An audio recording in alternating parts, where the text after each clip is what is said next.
Ladies and gentlemen, I have some breaking news for you that President William Samoei Ruto and Raila Amolo Odinga have finally agreed to settle on Musalia Mudavadi. President William Ruto has officially appointed Musalia Mudavadi to be the Deputy President of the Republic of Kenya and to replace Rigathi Gachagua immediately after Rigathi Gachagua's impeachment at the Senate next week on Thursday. Let me give you all these details in this particular video. And I will also explain to you why exactly President William Ruto and Raila Odinga settled on Musalia Mudavadi. Why not Anne Waiguru? Why not the CS for Interior, Professor Kithure Kindiki? And why not Gladys Wanga? But before we begin the details of this particular video here, just a quick reminder that if you are listening to me and you haven't subscribed to this channel, I want you to take 1 second or two and subscribe to this channel for you to be able to get more political updates like the one that I'm currently doing right now. You can also give this video a like so that YouTube can automatically recommend this video in particular and this entire channel to reach out to more people, because that is the only way that we can improve this channel to grow. So to my returning subscribers, to my supporters, to those who have already joined my channel, I just want to say thank you, and I don't take that support for granted. Now I want you to follow this analysis to the end, because I want you to get updated on what is going on immediately after Rigathi Gachagua's impeachment. So let us begin right from here. One of Raila Odinga's most trusted ally in Raila Odinga's ODM party, by the name Honorable Peter Kaluma, who is the MP of Homa Bay Town Constituency, yesterday exposed what exactly Raila Odinga and President William Ruto are planning for Rigathi Gachagua once Rigathi is impeached officially by the senators. Honorable Peter Kaluma exposed all these details immediately after a secret political meeting between Ruto and Raila Odinga. And I remember very well, in my yesterday's video, I gave you the details of the secret meeting between Ruto and Raila Odinga. And I explained to you the exacts of that meeting, what exactly they were discussing. So Peter Opondo Kaluma said this. Let me just read for you. The Senate will impeach Rigathi Gachagua. Of course, Rigathi will not survive in the Senate because Rigathi Gachagua needs at least 23 senators to save him from the impeachment.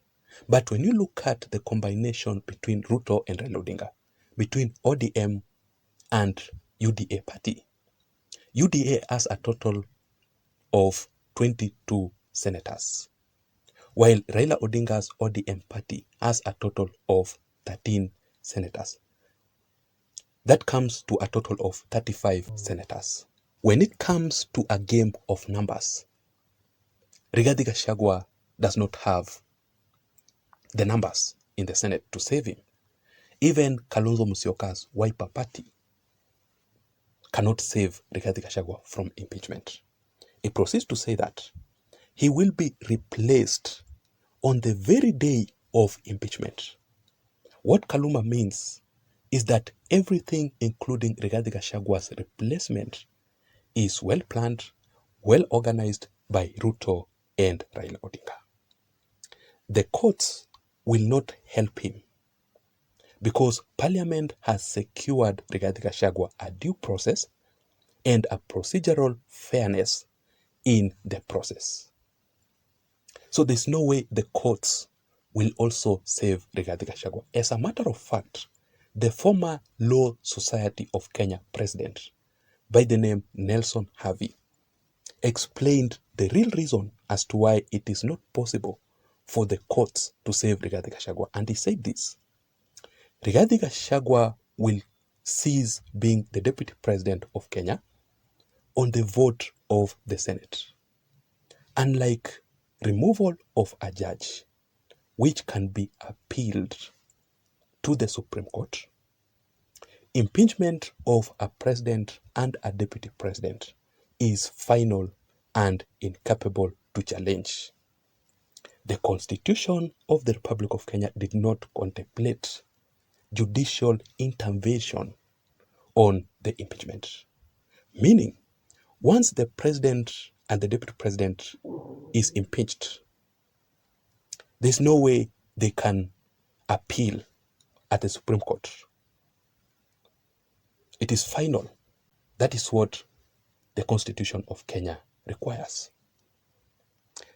That is why also the Law Society of Kenya has not yet moved to the court to challenge Rigathi Gachagua's impeachment, to block Rigathi Gachagua's impeachment, because even the Law Society of Kenya understands all about this issue, that impeachment of the president and the deputy president at the Senate is actually final.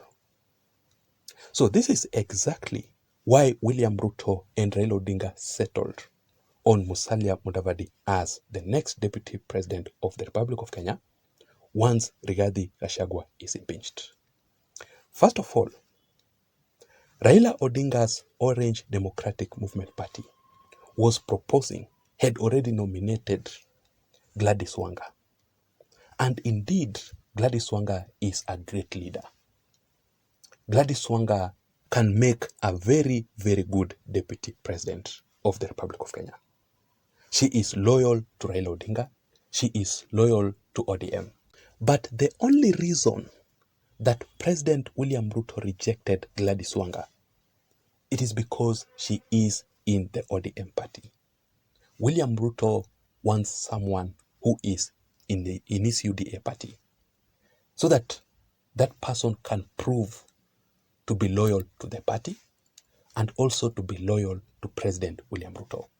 So if Gladys Wanga had agreed to resign from ODM to join UDA, it would have been easier for William Ruto to appoint her to be the next deputy president of the Republic of Kenya. Now also, another reason as to why William Ruto rejected Gladys Wanga, it is because when you look at William Ruto very keenly, when you observe William Ruto keenly, Ruto has a challenge working with women leaders.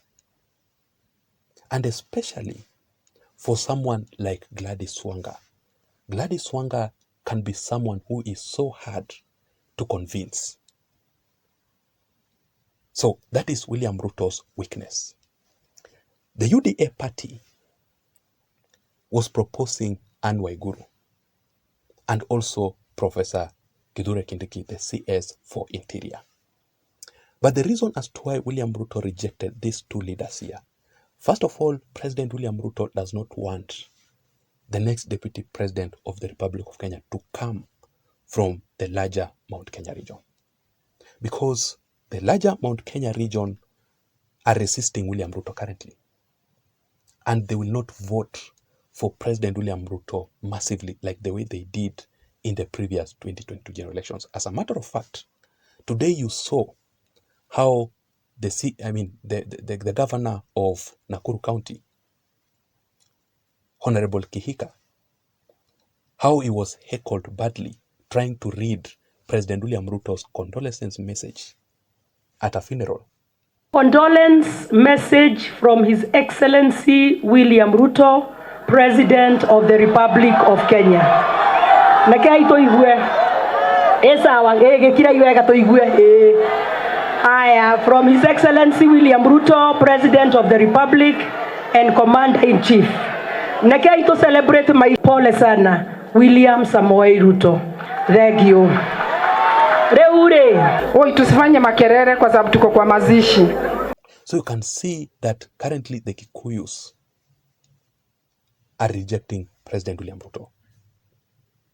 The reason as to why William Ruto rejected Professor Kithure Kindiki, it is because Professor Kithure Kindiki comes from the Mount Kenya East region.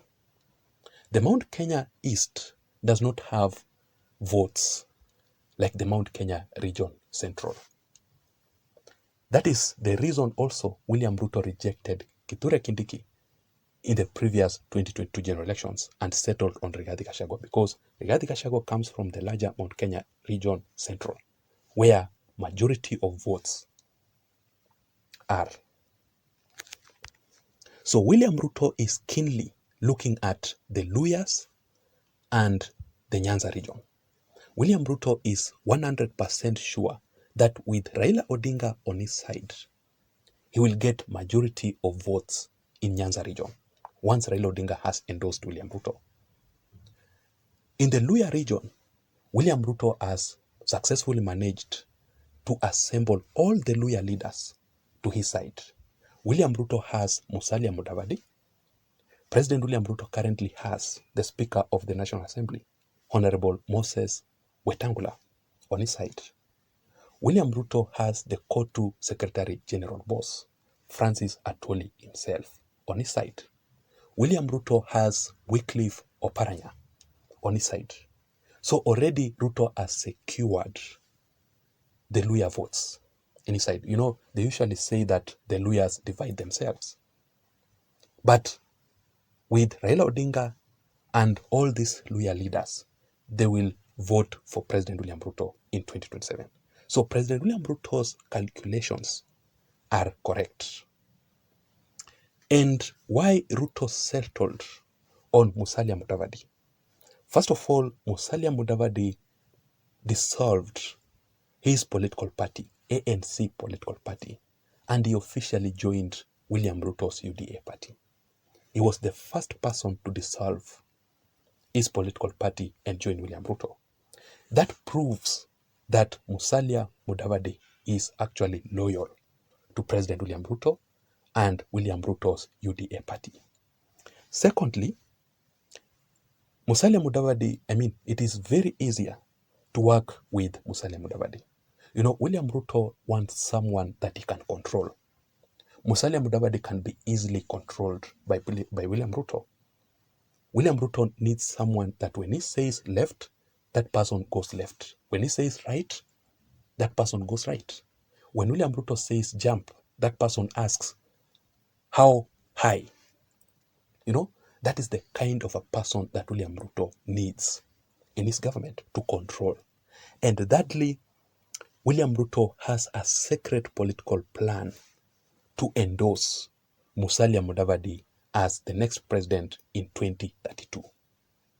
So that is why William Ruto is keenly focusing on Musalia Mudavadi and why he settled on Musalia Mudavadi as his DP. So let us wait and see how things will turn out to be. And let us wait and see once Rigathi Gachagua has been impeached at the Senate, Musalia Mudavadi will officially take over as the DP.